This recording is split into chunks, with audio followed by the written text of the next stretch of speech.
So very good morning my dear students. आज का discussion start करते हैं मैट मूटलवर्क के कोट के साथ। मैट कहते हैं technology is best when it brings people together. So my dear student, बहुत ही प्यारा, बहुत ही शॉर्ट, बहुत ही सिंपल कोट है ये। इस कोट का सिंपल मीनिंग है कि टेक्नोलॉजी जो एक बहुत इंपॉर्टेंट वर्ड है specially from the perspective of 21st century, ये जो टेक्नोलॉजी है इसकी जो ट्रू वैल्यू है वो रियलाइज़ नहीं करती इसके अंदर कि ये जो टेक्नोलॉजी है कितनी हमारी एडवांस है, बट लाइज करती है किसके अंदर कि ये जो टेक्नोलॉजी है क्या ये कोलैबोरेशन को जो है प्रमोट कर पा रहा है, पीपल टू पीपल जो है कनेक्शन इस्टेब्लिश कर पा रहा है, जो रिलेशनशिप है क्या उसको इस्टेब्लिश कर पा रहा है, उसको बिल्ड कर पा रहा है। तो यही कुछ मतलब है हमारी टेक्नोलॉजी का, और इसी को हम बेस्टली एक्सप्रेस कर सकते हैं जब ये लोगों को जोड़ दे। और यहाँ पे इस कोट का जो मीनिंग है हमारे आज के डेली डिस्पैच डिस्कशन और स्पेशली हमारा जो एडिटोरियल डिस्कशन है इंडिया अफ्रीका रिलेशन के ऊपर, ये बहुत ज़्यादा इंपॉर्टेंट है। इस पर्टिकुलर एडिटोरियल में बेसिकली हम जो है डिस्कस करेंगे जो डिजिटल टेक्नोलॉजी है, जो हमारी डिजिटल टेक्नोलॉजी है उसका क्या रोल है from the perspective of African countries. India कैसे जो है इसमें जो है मेन जो है रोल प्ले कर रहा है इस डिजिटल टेक्नोलॉजी को जो है एनफोर्स करने के लिए, अंदर प्रोवाइड कराने के अंदर अफ्रीका के अंदर। क्योंकि आपको पता होगा डिजिटल जो इंफ्रास्ट्रक्चर है इंडिया के अंदर ये बहुत ही फेमस है, स्पेशली साउथ ईस्ट नेशंस के अंदर, जो साउथ ईस्ट एशियन नेशन है उसके अंदर और हमारे अफ्रीकन नेशन के अंदर। तो यही जो डिजिटल टेक्नोलॉजी है ये इंडिया और अफ्रीका के जो रिलेशन है उसको स्ट्रॉन्ग कर रही है। तो क्या चैलेंजेस होते हैं, क्या क्या यहाँ पे अपॉर्चुनिटीज़ हैं, उन सब चीज़ों को हम डिस्कस करेंगे। अपना डिस्कशन स्टार्ट करते हैं। अपना सिंपल एम अपने नॉलेज पूल को बढ़ाना, और आई होप कि आज तक अभी तक इतने डिस्कशन हमने कर लिए और आपके नॉलेज पूल में काफ़ी ज़्यादा है जो है एनहेंसमेंट और वृद्धि हुई होगी। तो चलो अपना डिस्कशन स्टार्ट करते हैं। मई 25 कल का जो दिन था बेसिकली उसको अफ्रीका के डे के रूप में सेलिब्रेट किया जाता है। इसी दिन जितनी भी अफ्रीकन कंट्रीज़ थी साथ में कोलैबोरेट करा था और उन्होंने अफ्रीकन यूनियन इस्टेब्लिश करा था 1963 के अंदर। ये जो जर्नी है अफ्रीका की बेसिकली ये यूनिटी, इंडिपेंडेंस, डेवलपमेंट को जो है रिफ्लेक्ट करती है। और ये जो अफ्रीकन यूनियन है अब, क्योंकि 21st century is the century of data, तो ये जो 21st सेंचुरी में अफ्रीकन जो यूनियन है ये ज़्यादा ध्यान दे रही है किसके ऊपर, डिजिटल टेक्नोलॉजी को। और डिजिटल टेक्नोलॉजी जो है अफ्रीकन कंट्रीज़ को लगता है कि ये जो, और ऐसा है भी कि डिजिटल टेक्नोलॉजी जो है उनकी इकोनॉमिक ग्रोथ के लिए, उनकी सोशल प्रोग्रेस के लिए बहुत इंपॉर्टेंट है। इसीलिए उन्होंने अपनी एक स्ट्रेटेजी को डेवलप करा है 2020 टू 2023, एक डेकेड की स्ट्रेटेजी है, डिजिटल ट्रांसफॉर्मेशन स्ट्रेटेजी, अफ्रीका की स्ट्रेटेजी है ये। और इसका गोल बेसिकली वही है, अपनी इकोनॉमी को इम्प्रूव करना, गवर्नेंस को इम्प्रूव करना और पब्लिक सर्विसेज को इम्प्रूव करना। अब यहाँ पे काफ़ी सारे बच्चे होंगे वो लगता होगा डिजिटल टेक्नोलॉजी तो बहुत डिस्ट्रैक्टेड होती है, कैसे ये जो डिजिटल टेक्नोलॉजी है ये पब्लिक सर्विसेज को इम्प्रूव कर सकती हैं। सो एक बार जो है 1990s में जो बॉर्न हुए होंगे, आई होप कि असिस्टेंट कमांडेंट के एग्ज़ाम के लिए तो वो एलिजिबल ही नहीं है, लेकिन जो 1990s में आपके बड़े भाई होंगे या आपके पापा वगैरह होंगे उनसे एक बार पता करके देखना कि बिजली का बिल भरवाने के लिए कितना टाइम लगता था। अब ये जो मिलेनियंस और सेंचुरी है उनको लगता है कि 5 मिनट लगते होंगे, जस्ट जो है मोबाइल में यूपीआई से पे कर दिया। लेकिन कोई टाइम ऐसा था before coming this digital technology कि 2-3 घंटे जो है लाइनों में लगना पड़ता था, करप्शन लेवल इतना ज़्यादा था। But thanks to digital technology ये जो टाइम है ये सेव हुआ हमारे यूथ का। हमारी जो इंडियन पॉपुलेशन जो लाइन के अंदर लगी हुई थी उसको जो है वहाँ से हटाया और वो प्रोडक्टिव काम में लग रही है और करप्शन लेवल भी डेफिनेटली कम हुआ है। तो यही सारी चीज़ अफ्रीकन कंट्रीज़ भी चाहती हैं और इसीलिए जो है उनका जो स्ट्रेटेजी है for the decades of this particular decade 2020 to 2030 कि डिजिटल ट्रांसफॉर्मेशन लाना है, ये उनकी स्ट्रेटेजी है। तो आई होप ये पैराग्राफ बहुत इंपॉर्टेंट था, समझ आ गया होगा कि डिजिटल टेक्नोलॉजी कितनी ज़्यादा इंपॉर्टेंट है for a particular country, specially in the prospective of African country. यहाँ पे हमने देखा, ठीक है। अब इंडिया क्या रोल प्ले करता है, और इंडिया बहुत इंपॉर्टेंट रोल प्ले करता है स्पेशली इस डिजिटल जो है इंफ्रास्ट्रक्चर के अंदर, क्योंकि इंडिया के अंदर बहुत ही जो कह लीजिए कि वास्ट और बहुत ही एडवांस लेवल का डिजिटल इंफ्रास्ट्रक्चर है, वो भी हमारा इंडिजीनियस है, हमने किसी से अडॉप्ट नहीं किया है। तो इंडिया हेल्प करता है अफ्रीकन कंट्रीज़ को फॉर प्रोवाइडिंग टेक्निकल ट्रेनिंग। जो अफ्रीकन यूथ्स हैं वो इंडिया के अंदर आके टेक्निकल ट्रेनिंग लेते हैं। हमारी जो इंस्टीट्यूट है वो अफ्रीका के अंदर इस्टेब्लिश है। इंफ्रास्ट्रक्चर प्रोजेक्ट के अंदर भी हमारा जो इंडियन कंपनीज़ है वो हेल्प करती है, लोन वगैरह प्रोवाइड कराती हैं। वहाँ पे जो एंटरप्राइजेज़ हैं वो सोशल एंटरप्राइजेज़ हैं, उनको जो है लो कॉस्ट और हाई इम्पैक्ट इनोवेशन के लिए प्रमोट करती हैं। और ये सारी चीज़ें जो है इंडिया करती है। India basically people centred approach को बेसिकली प्रमोट करता है। तो ये सारी चीज़ें जो है इंडिया करता है किसके लिए, for the African countries, basically economic social economic development के लिए, सोशियो इकोनॉमिक डेवलपमेंट के लिए इंडिया जो है इम्पॉर्टेंट है अफ्रीका के लिए, ये यहाँ पे हमें दिखाई दे रहा है। अब अगर डिजिटल पार्टनरशिप की बात करें बिटवीन इंडिया और अफ्रीका, और यही आज का जो है मेन टॉपिक है यहाँ पे, क्योंकि ये जो कोड था टेक्नोलॉजी क्या है, वो टेक्नोलॉजी का जो मेन वैल्यू है वो क्या, पीपल को कनेक्ट करना। तो डिजिटल पार्टनरशिप में इंडिया कैसे हेल्प करता है, सबसे पहले आपको पता होना चाहिए कि इंडिया जो है बेसिकली इस पर्टिकुलर फील्ड में थोड़ा सा आगे है। हमारे यहाँ पे जो डिजिटल पब्लिक इंफ्रास्ट्रक्चर है, इस वर्ड को थोड़ा सा ध्यान में देना, पब्लिक इंफ्रास्ट्रक्चर है मतलब क्या कि डिजिटल जो प्रोडक्ट्स हैं हमारे यहाँ, यूपीआई हो गया, आधार हो गया, ये सारे जो प्रोडक्ट्स हैं हम इन्हें पब्लिक गुड्स के रूप में देखते हैं, ठीक है। तो जो पब्लिक गुड्स के रूप में मतलब वो पीपल के फेथ के लिए, पीपल के वेलफेयर के लिए यहाँ पे लाया गया होता है, ठीक है। तो हमारे यहाँ पे डिजिटल पब्लिक जो इंफ्रास्ट्रक्चर है, जैसे हमारा आधार हो गया, जैसे हमारा यूपीआई हो गया, कोविड के टाइम में कोविन आ गया था, दीक्षा हो गया एजुकेशन के लिए, तो डिफरेंट फील्ड के लिए, चाहे वो इकोनॉमिक फील्ड हो, चाहे वो सोशल फील्ड हो, चाहे वो हेल्थ केयर वाली फील्ड हो, तो इन सब के लिए हमारे पास जो है एक प्लेटफॉर्म है, एक डिजिटल इंफ्रास्ट्रक्चर हमने इन सब की चीज़ों के लिए क्रिएट कर रखा है, ताकि ये जो सर्विसेज है इसको स्मूथ किया जा सके। और इसी की वजह से जो है हमारी साउथ ईस्ट एशियन कंट्रीज़ हो गई या फिर अफ्रीकन कंट्रीज़ हो गई, इंडिया के साथ कोलैबोरेट करना चाहती है in this particular field digital infrastructure के अंदर। और कोलैबोरेशन हो भी रखा है, जैसे टोंगो के साथ 2021 में मेमोरेंडम ऑफ अंडरस्टैंडिंग साइन हो रखा है आईआईटी बेंगलुरु का, फॉर किसके लिए, डिजिटल आईडी सिस्टम क्रिएट करने के लिए। जाम्बिया के साथ हो रखा है आईआईटी बॉम्बे का, बेंगलुरु का ये भी स्मार्ट जाम्बियन इनिशिएटिव को ग्रो करने के लिए, वही डिजिटल गवर्नमेंट जो सर्विसेज होती है उसको प्रोवाइड कराने के लिए।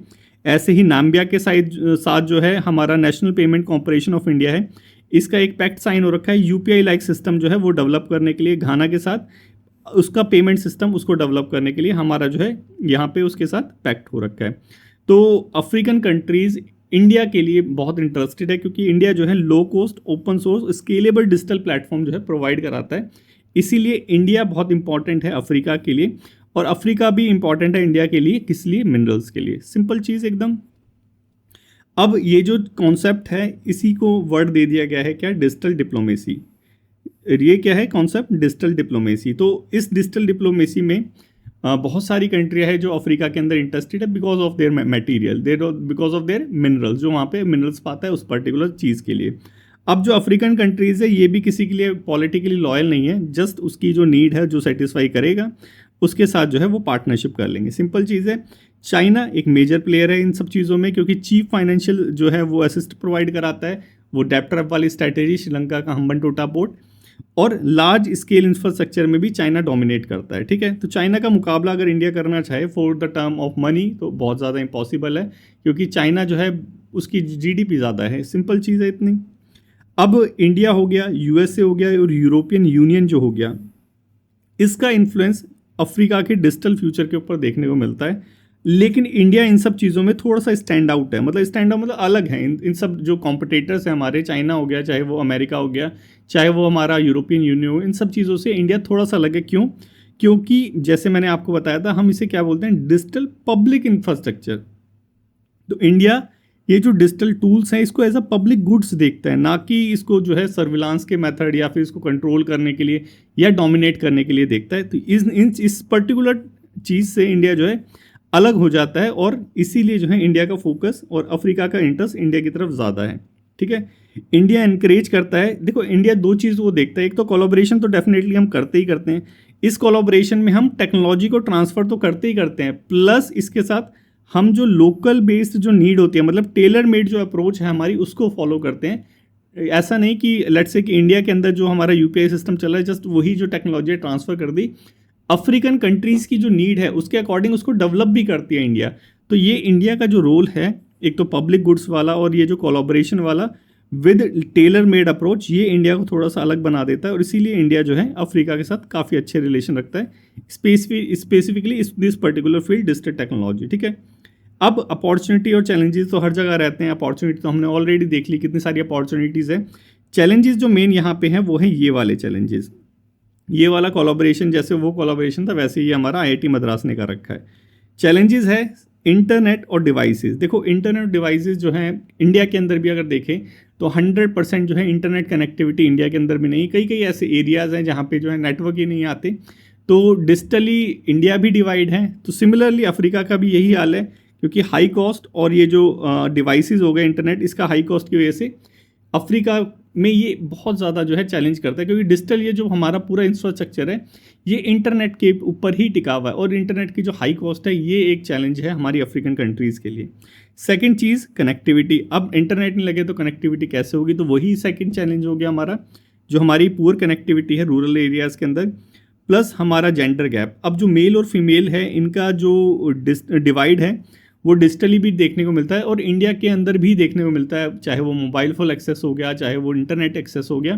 तो ये जो डिजिटल डिवाइड है इंडिया और अफ्रीका के अंदर, दोनों के अंदर देखने को मिलता है, और यही एक चैलेंज है इस डिजिटल पब्लिक इंफ्रास्ट्रक्चर को इस्टेब्लिश करने के लिए। और उसके बाद तीसरी चीज़ आती है इलेक्ट्रिसिटी की। 24 घंटे इलेक्ट्रिसिटी रहती है, और हमारा जो डिजिटल इंफ्रास्ट्रक्चर है इसको तो भाई बिजली चाहिए ही चाहिए। तो ये सारी चीज़ें जो हैं ये चैलेंजेस हैं किसके लिए, डिजिटल पब्लिक इंफ्रास्ट्रक्चर इस्टेब्लिश करने के लिए। फिर भी इन सब चैलेंजेस के बावजूद भी हमारी 85% जो अफ्रीकन कंट्रीज़ हैं उनके पास डिजिटल आईडी सिस्टम है। 70% जो है वो बायोमेट्रिक डेटा जो है वो कलेक्ट करती है। तो डेफिनेटली सारी चीज़ें एक ही तरफ चीज़ की तरफ इशारा करती है कि जो फ्यूचर है इंडिया और अफ्रीका के रिलेशन का वो बहुत ही डिजिटल कॉम्प्लेक्ट है। कोऑपरेशन और म्यूचुअल रिस्पेक्ट करेंगे तो डेफिनेटली दोनों जो कंट्री है काफ़ी ज़्यादा आगे तक जाएंगी। तो आई होप ये जो आज का एडिटोरियल था आपको अच्छे से समझ आ गया होगा कि ये जो डिजिटल प्लेटफॉर्म है, पब्लिक इंफ्रास्ट्रक्चर है इंडिया का, ये कितनी ज़्यादा हेल्प करता है इंडिया को अदर नेशंस के साथ कोलैबोरेट करने के लिए।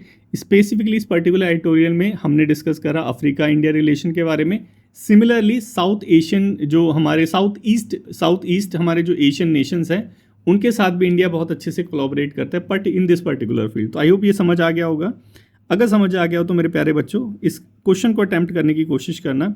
अटैम्प्ट करने के बाद जो है डिस्कशन ग्रुप में सेंड करके जो है आप अपने दोस्तों से इसको इवैल्यूएट भी करवा सकते हैं। 2 लिंक दे रखे हैं डिस्कशन ग्रुप को, मेरे को कैसे ज्वाइन करना है डिस्क्रिप्शन में जाइए। डिस्क्रिप्शन में 2 लिंक आपको दे रखे हैं। एक हमारा टेलीग्राम ग्रुप का लिंक है जिससे आप जो है हमारे टेलीग्राम ग्रुप को ज्वाइन कर सकते हैं। सेकंड जो लिंक है वो हमारा डिस्कशन ग्रुप का है। तो ये था हमारा आज के एडिटोरियल में। नेक्स्ट चलते हैं महासागर इनिशिएटिव। सबसे पहले तो डिस्कस करेंगे कि भाई क्यों जो है हम महासागर इनिशिएटिव को जो है डिस्कस कर रहे हैं, और फिर डिस्कस करेंगे फर्स्ट तो why we are discussing about this Mahasagar initiative. Thereafter we will discuss about what is this Mahasagar initiative and what is the difference between the Mahasagar initiative and the Sagar initiative। तो ये सारी चीज़ें हम यहाँ पे discuss करेंगे, और ये बहुत ही ज़्यादा इंपॉर्टेंट है हमारे CAPF एग्ज़ाम के लिए, क्योंकि ये सारी चीज़ें जो न्यूज़ में आती है और जो इम्पॉर्टेंट होती है specifically from the defence prospective, वो हम यहाँ पे डिस्कस करेंगे। सबसे पहले देखते हैं भाई डिस्कस क्यों कर रहे हैं, क्योंकि ये जो हमारे दिख रहा होगा आपको मालदीवियन जो फॉरेन मिनिस्टर हैं अब्दुल्ला खलील, ये इंडिया की यात्रा पे हैं। ठीक है, अब ये जो अब्दुल्ला खलील हैं और हमारे जो जयशंकर जी हैं ये दोनों मुलाकात कर रहे हैं, और ये रिव्यू करेंगे इंडिया और मालदीव का जो पार्टनरशिप है, comprehensive economic and maritime security partnership, इसको रिव्यू करेंगे। ठीक है, अब इसी में जो हमारे जयशंकर जी है ये हाईलाइट कर रहे हैं किस चीज़ को, हमारी पॉलिसीज़ को, जिसमें सबसे पहले आती है नेबरहुड फर्स्ट पॉलिसी। ये जो हमारे पड़ोसी देश हैं वो हमारे लिए सबसे पहले आते हैं, तो नेबरहुड फर्स्ट पॉलिसी, और दूसरा महासागर इनिशिएटिव। तो ये जो महासागर इनिशिएटिव है, सागर इनिशिएटिव तो सबको पता है क्या चीज़ है, लेकिन ये क्या चीज़ आ गई नई चीज़ महासागर इनिशिएटिव। तो सबसे पहले इसकी फुल फॉर्म तो आपको याद होनी चाहिए, mutual and holistic advancement for security and growth across region. ठीक है, ये है इसकी फुल फॉर्म। अब देख लेते हैं ये महासागर इनिशिएटिव है क्या। ठीक है, थोड़ा सा ब्रीफली देख लेंगे ताकि मेन पॉइंट हमारे दिमाग में चल जाए, और बाकी सारी चीज़ें वो तो हम देखते ही रहते हैं। ठीक है, देखो ये जो हमारा सागर इनिशिएटिव था उसका एक्सपांडेड जो है स्ट्रेटेजिक वर्जन है। ठीक है, अब यहाँ से देखते हैं, इससे देखते हैं ज़्यादा अच्छे समझ आएगा। ठीक है, क्योंकि यहाँ से कंपैरिजन करते रहेंगे साथ साथ। देखो जियोग्राफिकल स्कोप की बात करें, जो हमारा सागर इनिशिएटिव है 2015 में आया था, महासागर 2025 में आया है। तो सागर इनिशिएटिव का जो फोकस था ज्योग्राफिकली वो इंडियन ओशन रीजन था, लेकिन इसको एक्सपांड करके ग्लोबल साउथ हो गया, लैटिन अमेरिका हो गया, अफ्रीकन हो गया, इंडो पैसिफिक हो गया। ये विजन है हमारे महासागर इनिशिएटिव का। फोकस एरिया क्या है, देखो पहले हमारा जो सागर इनिशिएटिव था इसका फोकस एरिया था क्या, मरी टाइम सिक्योरिटी प्रोवाइड कराना in the Indian ocean region, या फिर इकोनॉमिक टाइज, ब्लू इकोनॉमी और रीजनल स्टेबिलिटी, ये सागर का इनिशिएटिव था। अब इसको थोड़ा सा एक्सपांड करके technology sharing, capacity building, global security, ये इसका इनिशिएटिव है। एक्सपांड हो गया बेसिकली देखा जाए तो। स्ट्रेटेजिक पार्टनरशिप, देखो जो हमारा इंडियन ओशन रीजन था, तो इंडियन ओशन रीजन के अंदर जो जो स्टेट्स थे वो हमारे स्ट्रेटेजिक पार्टनरशिप थे, लेकिन अब इसको एक्सपांड करके, क्योंकि हमारा जो है महासागर इनिशिएटिव के अंदर विजन बढ़ गया है, तो इसके अंदर और अदर कंट्रीज आ गए, इतना याद रखना, ठीक है। सिक्योरिटी और डिफेंस कॉपरेशन की बात करें तो इंडियन ओशन रीजन के अंदर जो मेन प्रॉब्लम थी एंटी पायरेसी की, उसके ऊपर हम थोड़ा सा ध्यान देते थे, लेकिन यहाँ पे अब डिफेंस पार्टनरशिप, साइबर सिक्योरिटी, ये सारी चीज़ें भी इसमें इंक्लूड हो गया। तो देखा जाए तो सागर का जो है एक्सपांड वर्जन महासागर है। अब इकोनॉमिकली इंडियन ओशन रीजन के अंदर इन सब चीज़ों पे ध्यान जाए, अब ये सारी चीज़ ग्लोबली होगी, ठीक है। इसके बाद डिप्लोमेटिक स्ट्रेटजी, यहाँ पे रीजनल कॉपरेशन था through Indian ocean rim association BIMSTEC, अब इसके अंदर G20, global south, BRICS, UN initiative, ये सारी इसकी वॉइस हो गई, ठीक है। तो मतलब एक्सपांड हो गया विजन देखा जाए तो, बस यही हुआ है। क्वेश्चन नंबर 1, इसका आंसर करना कमेंट बॉक्स के अंदर, थोड़ा सा ट्राई करा करो कमेंट करने के लिए, थोड़ा सा ट्राई करा करो एटलीस्ट क्वेश्चन को सॉल्व करने के लिए, क्योंकि यहीं से जो है दिमाग चलना चालू होता है। अगर क्वेश्चन को सॉल्व ही नहीं करोगे तो ये सारे जो आप डिस्कशन देख रहे हैं ये आपके दिमाग में बैठ नहीं पाएंगे, क्योंकि एनालिटिकली आपने सोचा नहीं उसके बारे में। इसीलिए क्वेश्चन होता है, इसलिए मैं कहता हूँ कमेंट बॉक्स में कमेंट करो। नेक्स्ट चलें और कमेंट करना, ठीक है। नेक्स्ट चलते हैं, भारत फोरकास्टिंग सिस्टम। देखो ये जो भारत फोरकास्टिंग सिस्टम है, सबसे पहले तो यही डिस्कस करेंगे क्यों भाई ये जो भारत फोरकास्टिंग सिस्टम है इसको डिस्कस कर रहे हैं, क्या चीज़ है इसमें, ठीक है, और क्या स्पेशल है। स्पेशल चीज़ ज़रूर डिस्कस करेंगे जिसकी वजह से ये हम आर्टिकल पर्टिकुलरली डिस्कस कर रहे हैं, ठीक है। तो अभी रिसेंटली हमारी गवर्नमेंट ने ये जो भारत फोरकास्टिंग सिस्टम है इसको अनवेल करा है, इसको जस्ट कह लीजिए कि उद्घाटन करा है इसका, ठीक है। पर्पस क्या चीज़ है, पर्पस है इसका वेदर जो प्रिडिक्शन होता है, ठीक है, उसको लोकलाइज्ड किया जा सके, एक्यूरेट प्रिडिक्शन जो है वो प्रोवाइड किया जा सके। क्यों प्रिडिक्शन जो है वेदर प्रिडिक्शन इंडिया के लिए इंपॉर्टेंट है, because half of our population is engaging in the agriculture field, in the agriculture sector. अगर हमारा जरा सा मानसून इधर उधर हुआ तो हाफ ऑफ जो पॉपुलेशन है वो उनकी इकोनॉमिकली अनस्टेबल हो जाएगी, तो इसलिए हमें इस पर्टिकुलर फील्ड में ध्यान देने की ज़रूरत है। तो ये लोकलाइज्ड जो वेदर है उसको प्रमोट करता है, उसको बेसिकली एक्यूरेट जो वेदर है उसको प्रोवाइड कराने की कोशिश करता है भारत फोरकास्टिंग सिस्टम। किसने डेवलप करा है, IITM ने, पुणे वालों ने, ठीक है। अब इसके अंदर जो स्पेशल चीज़ है वो क्या, 6 किलोमीटर रेजोल्यूशन इसके अंदर जो है सैटेलाइट में वो प्रोवाइड किया गया है। ये जो 6 किलोमीटर रेजोल्यूशन है ये हाईएस्ट है इन द वर्ल्ड में, ये इंपॉर्टेंट चीज़ है। इसके सपोर्ट इंफ्रास्ट्रक्चर में कौन सा सुपर कंप्यूटर लगा है, अर्का जो सुपर कंप्यूटर है IITM पुणे में, पुणे के कैंपस में लगा हुआ है, ठीक है। तो ये कुछ इंपॉर्टेंट जो न्यूज़ थी related to this particular editorial, ये हमने डिस्कस करी। ये है क्वेश्चन नंबर 2, इसको कमेंट बॉक्स में कमेंट करना। नेक्स्ट हमारा आर्टिकल है सचिस्तुरा डेंसिक्लावा। ये क्या चीज़ है सचिस्तुरा डेंसिक्लावा, क्यों हम इसको डिस्कस कर रहे हैं, ये सारी चीज़ें हम यहाँ पे देखेंगे। देखो सबसे पहले तो हम ये जो सचिस्तुरा डेंसिक्लावा जो डिस्कस कर रहे हैं वो इसलिए क्योंकि यहाँ पे देखो, हाँ, क्योंकि मेघालय के अंदर ये यहीं पे आ जाती है सारी चीज़ें। मेघालय की एक केव के अंदर ये क्या चीज़ है, Schistura densiclava. Schistura densiclava is a new kind of species of जो है फिश की जो है एक नई स्पीशीज़ है, ये हमारी सचिस्तुरा डेंसिक्लावा। कहाँ पे मिली है ये मिली है हमें केव में अंडरग्राउंड, ठीक है। कौन से एरिया के अंदर, मेघालय के अंदर। मेघालय में कहाँ मिली है, ये मिली है हमें कारेम माव जुम्बुनी, यहाँ पे मिली है, ठीक है, ईस्ट खासी हिल के अंदर है। अब किस टाइप की फिश है ये फिश है हमारी ट्रोग्लोफाइल लोच, ठीक है। कौन सी फैमिली से बिलोंग करती है, नेमाचिलिडी फैमिली, ठीक है। थोड़ा सा tongue twister type of name है, लेकिन थोड़ा सा देखना पड़ेगा, ठीक है। सॉरी, फिजिकल डिस्क्रिप्शन थोड़ा सा देख लेते हैं। पेल येलो ग्रीन कलर की इसकी बॉडी है, ठीक है। एडेप्टेशन इसका जो इंपॉर्टेंट चीज़ है हम वो थोड़ा सा देख लेते हैं। इसका जो एडेप्टेशन है वो क्या, सबटेरेनियन एनवायरनमेंट, मतलब कि जो केव की जो लाइफ होती है उसके अंदर एडेप्टेड है ये हमारी जो फिश है वो। लेकिन इसके अंदर आई और पिगमेंट्स भी है, क्योंकि पहले वाली जो केव फिश थी उसमें आई वगैरह नहीं थी।